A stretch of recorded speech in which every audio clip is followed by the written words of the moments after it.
Hello, everyone. Welcome to another episode of Leadership Now with me, Dan Brokenbridge Pontefract. Today in the house, Michael Bungay Stanier, MBS. No, not that one. Welcome, my friend. A little bio, and then we'll get right on with it. Michael helps people know they're awesome and they're doing great, which is why he's here to tell me I'm awesome and I'm doing great. He's perhaps best known for his book, The Coaching Habit, which is the best-selling book on coaching this and probably next century. It has sold, I got my stats right, Michael, 17.4 trillion copies, which is pretty good. He's counting. He's not known for enjoying an old-fashioned or two with yours truly. His recent other books include How to Begin, which helps people find the clarity and courage to start something thrilling, important, and daunting, and The Advice Trap, Tame Your Inner Advice Monster so you can be more coach-like, more MBS-like. Today, I'm really excited to chat with Michael about his latest book, How to Work with Almost Anyone, which pretty much does what it says on the label. But wait, there's more. Michael founded Box of Crayons in 2002, a learning and development company that has trained hundreds of thousands of managers to be more coach-like in organizations from the likes of Microsoft to Gucci to TELUS, my former alma mater.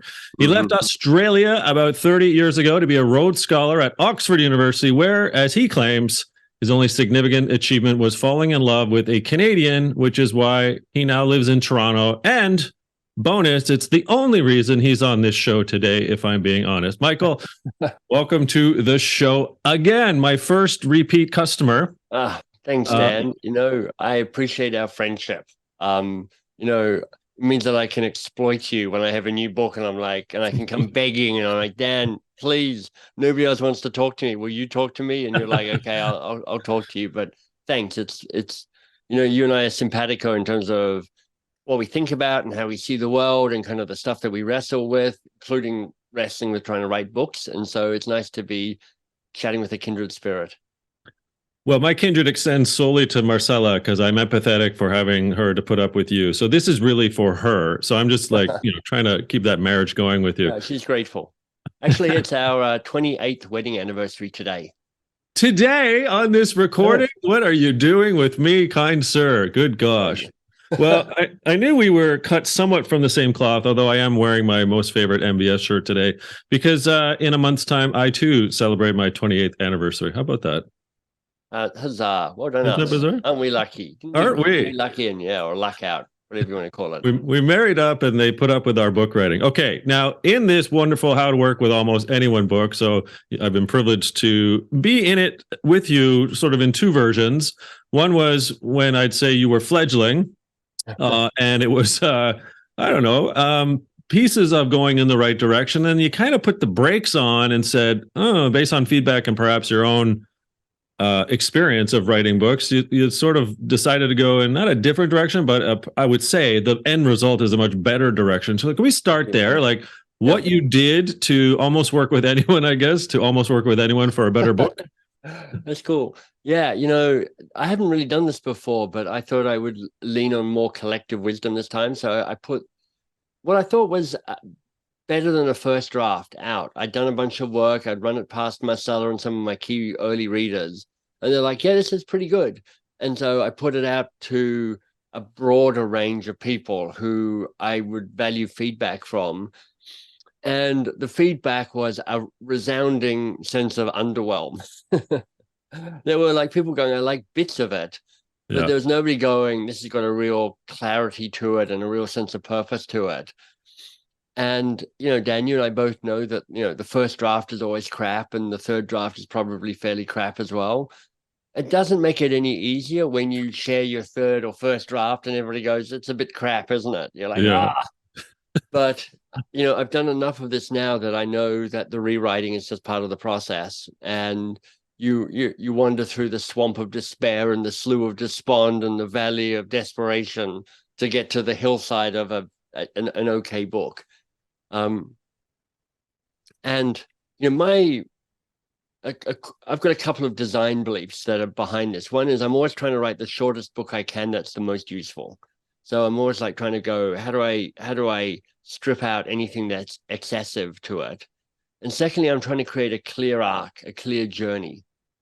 And one of the big things I did is I moved the front third of the first draft of the book, and it became the appendix to the final version of the book. And I realized that what they did was it meant that I was starting with the big idea right from the top. There wasn't a warm up. I had to kind of lay my best cards on the table going, look, this is a book on a conversation about how we work together that you have before you talk about what you work on. Mhm. Because if you talk about how you work together, you're actually saying, let's figure out how we work best. Let's Mhm. build the best possible relationship before we get sucked into the work and the busyness of all of that. And that's the big idea. And I realized I had to kind of get that into the first chapter, or else people would get kind of lost and bored. And I'm not quite sure why I'm wading through all of this stuff when you haven't told me the point of it. Well, being one of those privileged few that had a chance to see both versions, I mean, I really appreciate you not just reaching out, listening to feedback from, your sweet 108 or whatever you're calling them, but the way in which that you restructured the book and did exactly what you've just said, you can tell it's that thorough gotcha up front. Hello, how, like, what, Yeah. why is this important? And then the what comes after. Okay.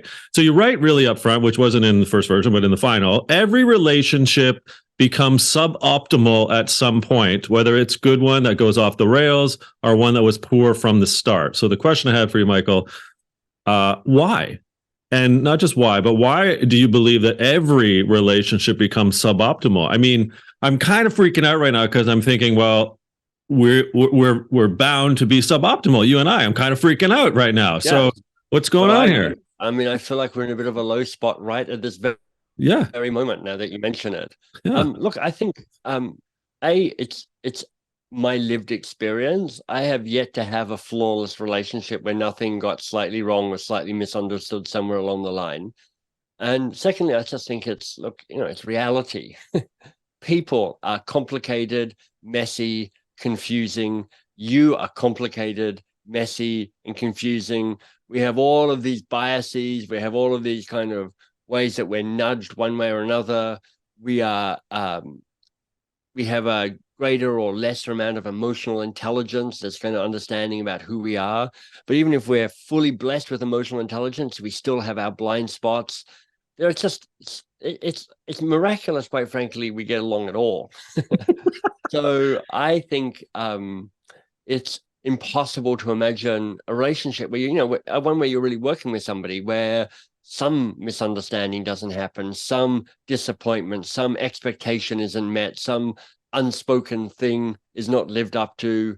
It's bound to happen. And so rather than crossing your fingers and hoping for the best, which is what I think is most of our approach to relationship management most of the time, it's like, let's actually be more active about trying to build the best possible relationship between you and that other key person. It's like you're calling out the inevitable elephant in the room, I suppose. Yes. Yeah. Okay. That's right. And I think, one of the great powers of this keystone conversation, this conversation about how we work together rather than all about what we're working on.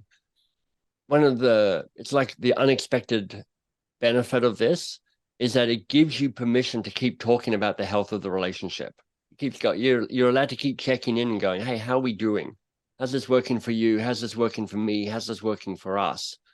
And often if you don't have that type of relationship, it becomes very hard to bring that up because you're like, we've never talked about it. So how do I even begin to talk about it now?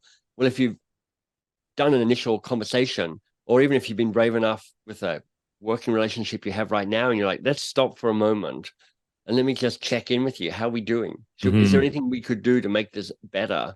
You're allowed to keep checking into that meta level of how's this going, which then allows you to be far more productive on the what are we actually working on. Well, I didn't do a word count on two terms, conversation and relationship, but those really are the two centrifugal forces that find their way throughout the book. So you talk about and introduce, and may have even copyrighted, keystone conversation, which is a brilliant term I want you to unpack in a second, but that leads to the BPR, the acronym that is best possible relationship. And these two terms really not just centrifugal forces, but they are like the nucleus of your atom. Right. That's found, as I say, intertwined in the book. So tell us a bit about Keystone Conversation and its relationship to BPR relationships. Yeah, let me start with the best possible relationship. So this is the goal, which is to build the best possible relationship with the key people with whom you work. And I'm not saying the best relationship, because you can't have a perfect, wonderful relationship with everybody with whom you work. It'd be nice if you could, but unfortunately, it just doesn't work like that. In fact, if you think back to your past and your present working relationships, it's probably a bell curve. You probably have a few up at one end where you're like, man, this is so good. We just clicked and we elevated each other and we trusted each other, and kind of it was just kind of had a little bit of fairy dust magic on it. And probably at the other end of the bell curve, there are some relationships where you're like, this is a grind. I mean, sometimes it's like this person is mad and impossible to work with, but often enough, you're like, they're trying and I'm trying, but we just can't figure it out. We can't find it's the sand in the gears. Yeah. And then honestly, most working relationships are going to be somewhere in the middle, perfectly okay most of the time, occasionally a little high, occasionally a little low. But the key insight is each one of those key relationships has potential, and you're trying to fulfill as much potential as possible, best possible relationship. So you're trying to make the bad ones less dysfunctional and as solid as they can be. And you're trying to take the solid ones and go, can we get a little more magic? Can we get a little more dynamism here? Can we bring out the best in each other? And you're trying to keep the good ones as good as they can be for as long as they can be. And then if you go, so what then is a BPR, a best possible relationship? You go, well, it depends on you and that other person, because it's a negotiation and a co-creation between the two of you, but it'll have three characteristics. It'll be safe, it'll be vital. So in other words, kind of have some life to it, have some, not danger exactly, but a willingness to kind of push each other and step to the edge and kind of explore the boundaries. And it needs to be repairable. It needs to be fixable as well. So you kind of have written the book in a way that then sort of asks the individual, the reader, to effectively prepare themselves, right, with these 5 essential questions, and then you get into maintenance. So let's start with the preparation question. So, in usual MBS fashion, you've got some very good vernacular. You call it the amplify question, the steady question, the good date, bad date questions, number 3 and 4, and then the 5th one, the repair question. So, just on a general term first, like, why is it important to be asking yourself these types of essential questions in the process of BPR? So the Keystone Conversation is this idea of, let's talk about how we'll work together rather than what we'll work on. And you don't have to follow exactly these 5 questions, because it can be fundamentally you and me going, hey, how should we do this, you and me, so that we stay as good as possible, as much as possible, and we avoid bad as possible, as much as possible? That's what you're basically asking. But I thought it'd be helpful to give 5 specific questions around that. And it helps if you've actually had to think about the answers to them, because you will have fast, immediate answers to all of these questions. And one of the things that may come out of this conversation is you just getting smarter and more nuanced and a little more subtle about who you are in this world. So the first of the questions is the amplify question, and it's, what's your best? And unfortunately now, I mean, it's now published, but I'm like, this is a slightly awkward question, I realize, but it comes from me trying to avoid what are you good at or what are your strengths, because those feel like they have limitations to them. And I'm trying to get a bigger sense of not just what your strengths are, not just what you're good at, but when do you shine and when do you flow? Flow is that internal state where you're like, time speeds up and slows down, and you're kind of doing work that kind of has just the right amount of balance between challenge and safety. Shiny is when people are watching you and you're like, oh, their eyes are sparkling. You're kind of showing up as a best version of themselves. And it's finding language around that. So, if Dan, if you and I are working together and I go, Dan, let me tell you what I'm like at my best. this is my best. And I get to tell you that. It's like how helpful that is for you to understand what I think my best is. Because it also allows me to give you direction around things you may assume are my best, but in fact aren't. And one of the exercises in the book is, what's the difference between what you're good at and what you're fulfilled by?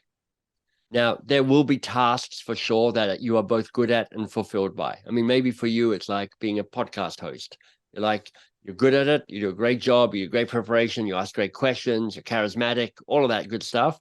And you like doing it. Like, it actually makes you go, yeah, this is cool. I love this stuff. But there's also stuff that you're good at and that you are not fulfilled by. So sometimes it's just because you've been around long enough that you're like, I've just learned how to do this. Sometimes you've just got a natural ability to do it, but it doesn't mean that you love doing it. And for you, Dan, and for everybody listening, you can imagine you going, I can think of some stuff that I'm good at. I really wish people would stop giving it to me to do.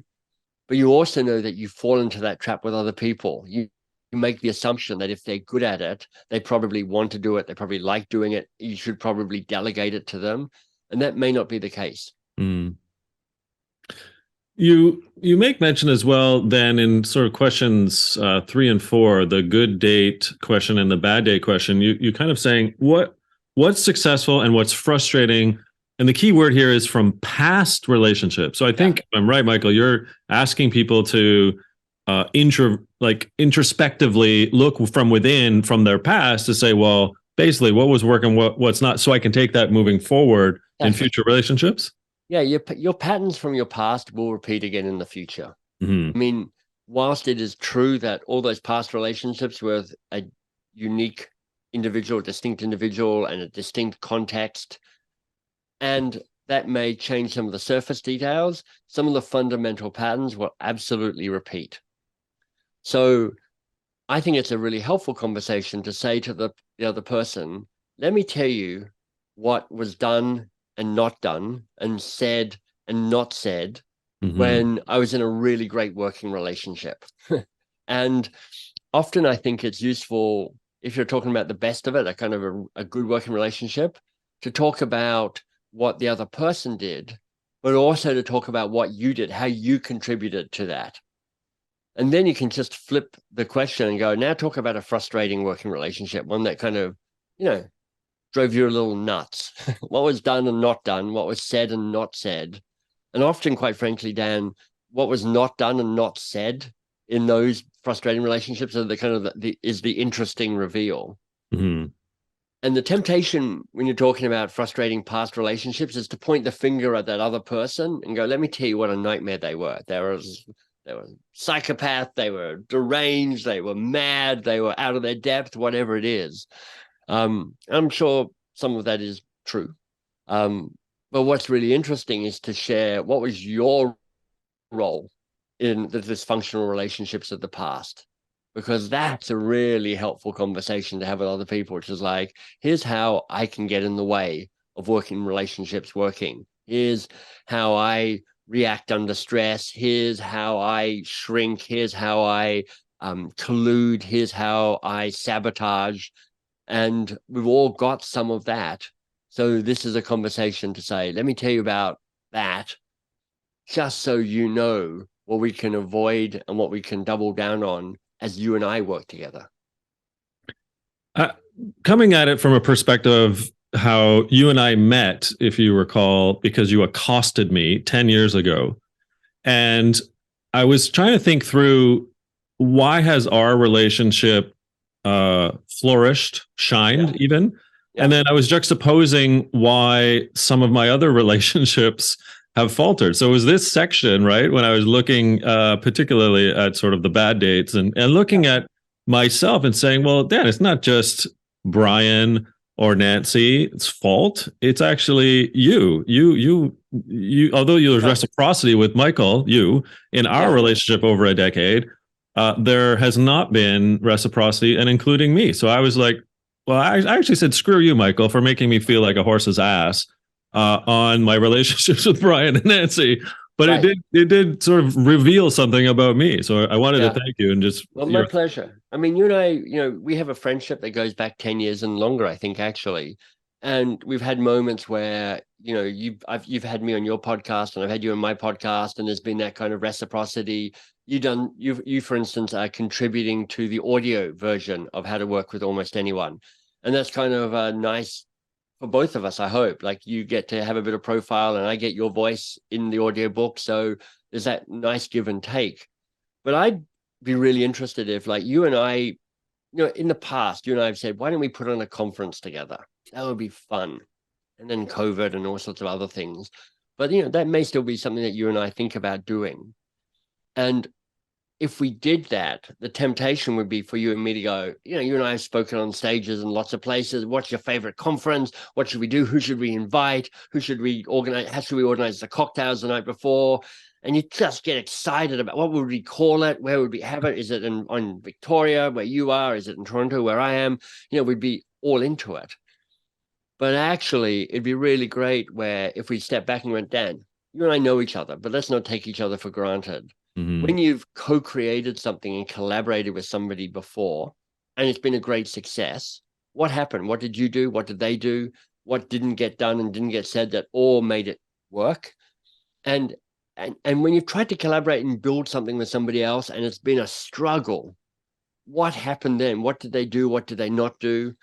And you and I actually haven't had that type of conversation, No. and we would want to, because we would do what everybody else is tempted to do, which is to go, I know Dan. Dan knows me. We like each other. We have exquisite taste in everything. This is just going to be fantastic. We're going to get along fine.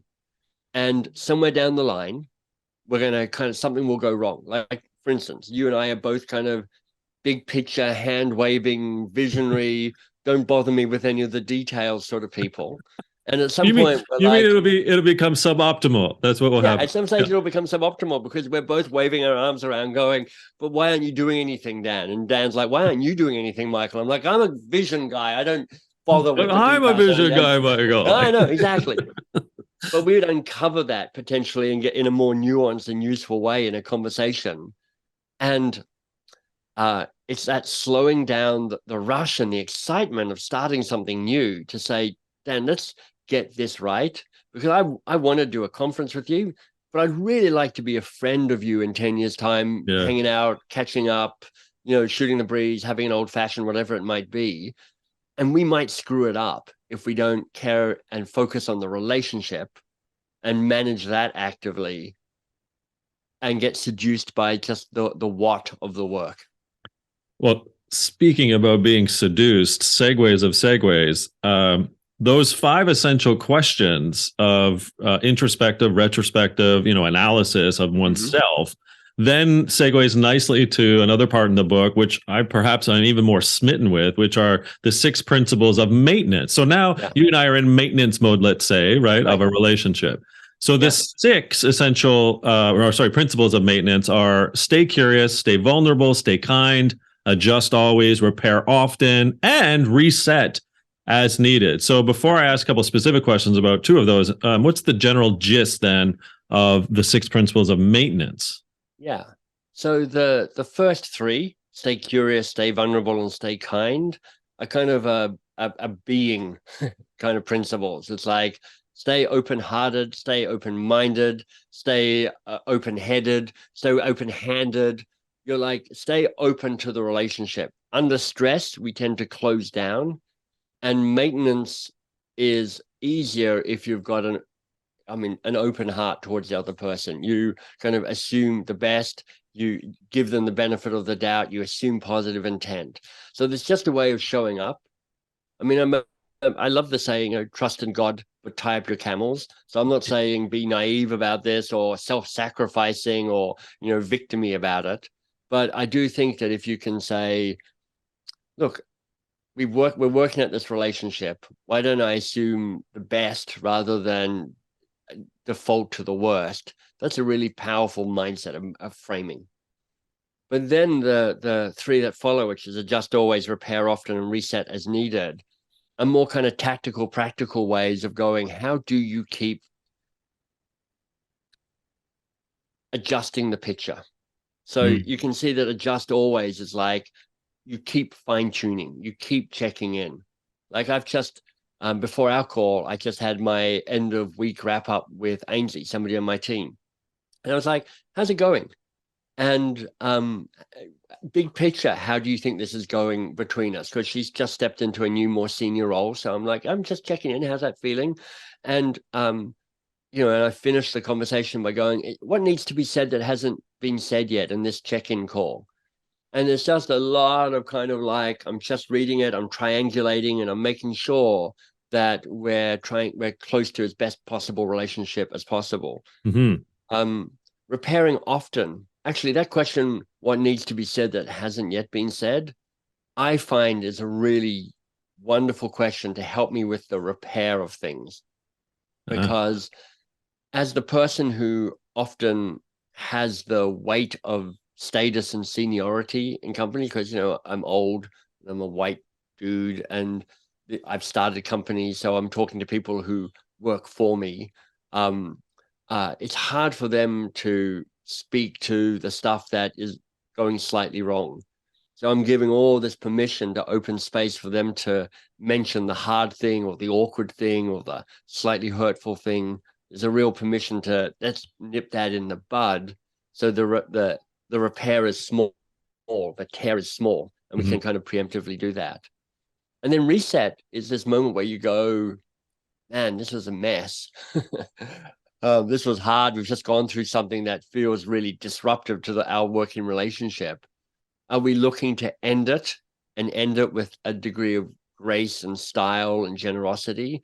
Or are we looking to say, we can't end it. We've got to figure out how to get back and work together again. So how do we do a reset that gives us a chance to rebuild from whatever's just happened?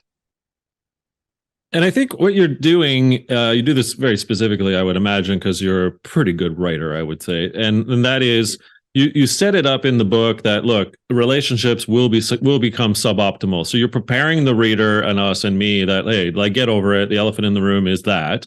Yeah. And then what I really liked in the maintenance kind of not questions, I guess, the elements or principles. Yeah, the principles, yeah. So you have you on repair often, for example, Michael, you use the term manage the damage, which I think is just awesome, by the way. And in your usual self-deprecating way, you bring up sort of teenage acne, and both of us suffered from that horrifically growing up. And it's the two terms, what's as yet unsaid and unsurfaced, and how will you fight, which is really just powerful in the sense of just expect that you're going to need to repair. So I wanted to unpack that a little bit without the acne and sort of get your thoughts on going deeper on that particular element. Yeah,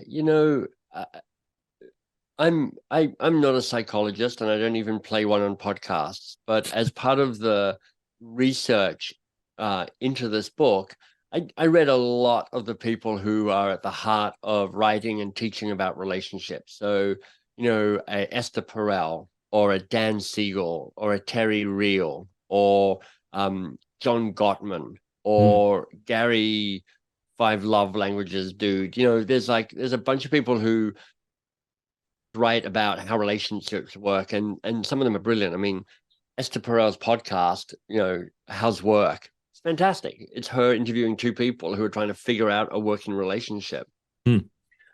And I think it was Terry Real who speaks most explicitly to this, where he says, relationships need repair. Most of us are terrible at repair. So I'm like, when you come back to that best possible relationship triad, safe, vital, and repairable, when I teach this and I go, which of the three are you best at? Half the people are like safe, half the people are vital. Almost none of the people say I'm really good at repair. And in fact, when stuff happens, that might need to be fixed. A few things play out. One is often there's a kind of just a general self-healing thing that happens, through time and necessity, and we just got to get on with it. Things get a little better, but my working theory is they never quite get back to as good as they used to be. Often with repair also, I think if somebody does something, you kind of hold a resentment. And you're like, see, I knew I couldn't trust Dan. Thought he was a good guy, but apparently not so much. And there's this kind of slow accumulation of sand in the gears, of grit, which just stops the relationship being as strong as possible. So to be a person who actively says, I'm going to just keep checking in on the health of this relationship and fix it and repair it, can be really powerful. And so the fifth question of the five, because we've covered, I think, three of the five. The fifth one is, how will you fix it when things go wrong? Which is really, how will we fix it when things go wrong? And I suspect there are three main ways you do it. One is, you're brave enough to speak up when you're hurt. When there's been damage done, you're brave enough to actually put it on the table and say, this happened, and this is how it affected me. Secondly, you're willing to look for damage. And that's that question, what needs to be said that hasn't yet been said? Hey, how you doing? Hey, I noticed this about you. I just want to check in if you're all right. So you keep creating space for the thing to be talked about. It's like, I guess, getting comfortable with being uncomfortable. Yeah. And just being willing to go, I might be a bit oblivious, but let me just check. I think this might be happening. Right. And to notice, like, I remember with Ainsley, the person I was mentioning before, I'm like, this is a while ago. And I was just like, what's going on, Ainsley? Because there's something going on here. And I don't entirely know what's going on. And I probably missed something, but, talk to me.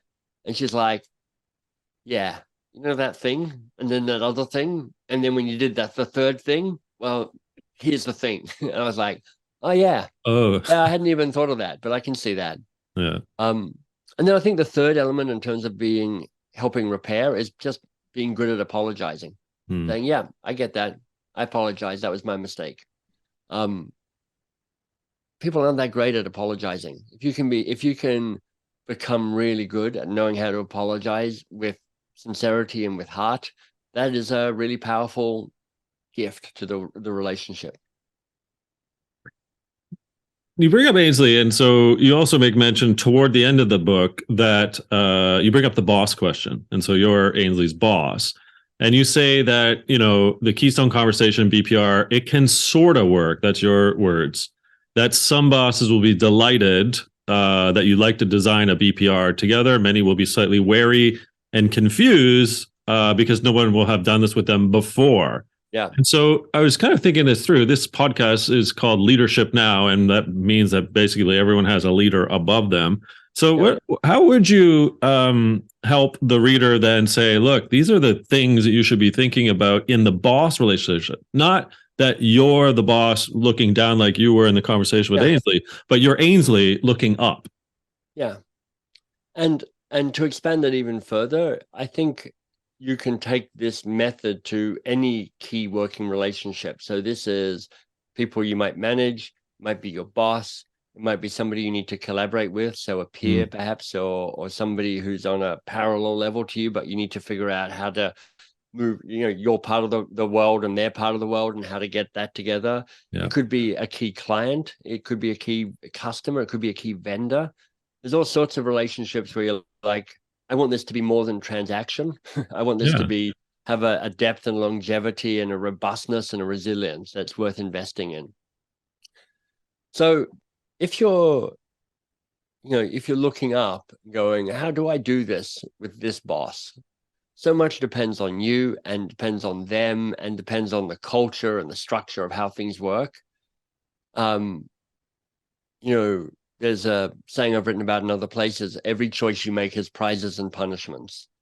So in some ways you're looking at this and going, what are the prizes and punishments of this conversation with this person? And broadly speaking, the prizes are the chance to build an adult-to-adult relationship or a more adult-to-adult relationship with somebody that is senior, which elevates you in their eyes, which gives you more credibility and more status and more influence in that relationship, which just makes for a relationship that is more pleasant to be worked in. And if you're getting kind of like deep about it, I guess, it's like more human to human relationship, which just means that, that you believe in that saying, which I do. I think the research backs it up. People join organization but leave managers. If you're like, I don't actually want to leave, so I need to build a good relationship with my manager because that's a key determinant on whether I stay, whether I go, whether I get good work or I don't get good work. There's some real prizes there. But there's a risk. There's a risk, that you're disrupting a hierarchy, that you're putting them in an awkward position, that they're not the least bit interested in this type of conversation, and it might fail. They might be interested, but the conversation isn't as rich as you were hoping it would be.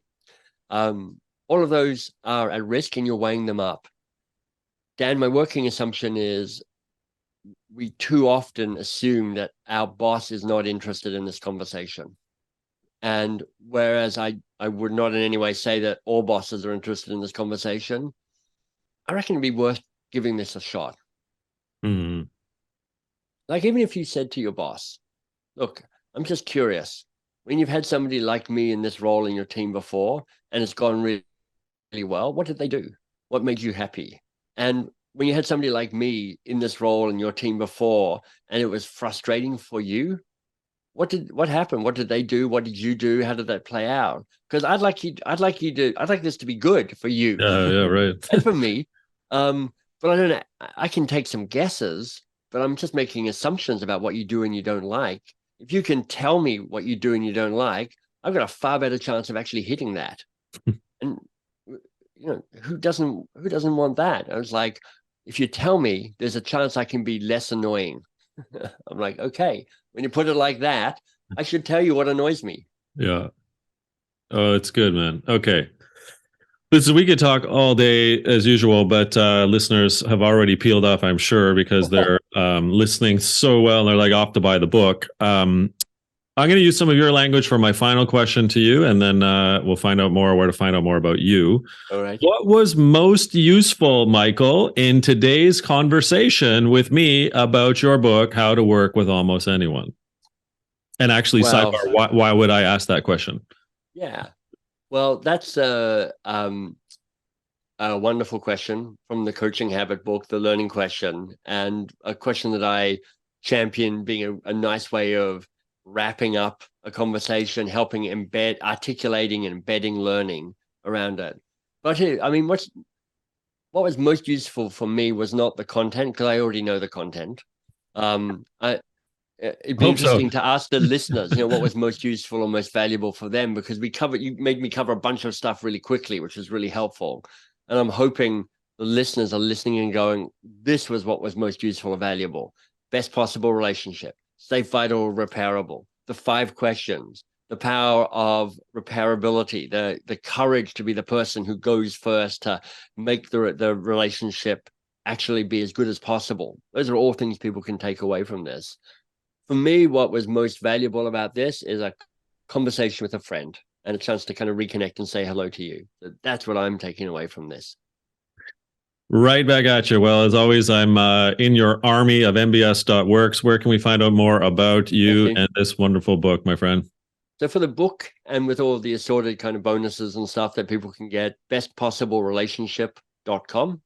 And if you want more about me in general and access to resources from the other books and the other courses that we have, mbs.works, and on a few of the social platforms at mbs_works.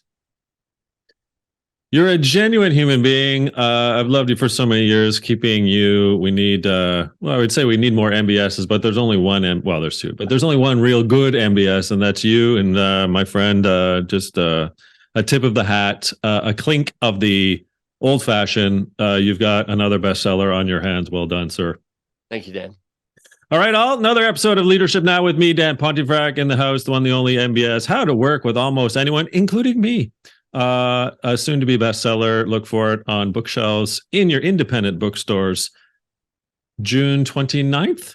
27th. June 27th. Okay, sir. Thanks, Michael. Cheers. Thanks, Dan. Bye-bye.